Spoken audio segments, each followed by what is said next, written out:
علیکم ورحمۃ اللہ وبرکاتہ۔ Welcome to my channel Al Shifa میں خوش آمدید۔ امید کرتا ہوں کہ سب دوست احباب خیریت سے ہوں گے۔ دعا کرتا ہوں کہ اللہ رب العزت ہم سب کی حفاظت فرمائے۔ دوستو، آج کی ویڈیو ان بہن بھائیوں کے لیے ہے جن کو ہڈیوں کا بخار، ملیریا یا ٹائیفائڈ کا مسئلہ ہے۔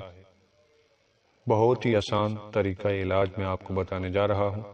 اس کو استعمال کرنے سے انشاءاللہ عز و جل چند دنوں کے اندر ہڈیوں کا بخار ہو یا ملیریا یا ٹائیفائڈ ہو، وہ دور ہو جائے گا اور آپ صحت مند ہو جائیں گے۔ اس نسخے کو نوٹ فرما لیں۔ گلو کی لکڑی 1 انچ کا ٹکڑا، اجوائن آدھی چمچ، 1 کپ پانی میں رات کو ڈالیں، صبح نہار پیٹ اسے چھان کر پی لیں۔ ایک ٹائم روزانہ 5 دن تک استعمال کریں۔ انشاءاللہ عز و جل آپ کی صحت اچھی ہو جائے گی۔ یا اجوائن کو پانی میں جوش دے کر اس کا کعوہ تیار کر لیں اور اس کعوے کا استعمال کریں۔ انشاءاللہ عز و جل اس سے بھی ہڈیوں کا بخار یا ملیریا، ٹائیفائڈ جیسی بیماریاں ختم ہو جائیں گی۔ ویڈیو اچھی لگتی ہے تو دوستوں کے ساتھ شیئر کیجیے، ویڈیو کو لائک کیجیے، چینل کو سبسکرائب کیجیے۔ اللہ حافظ۔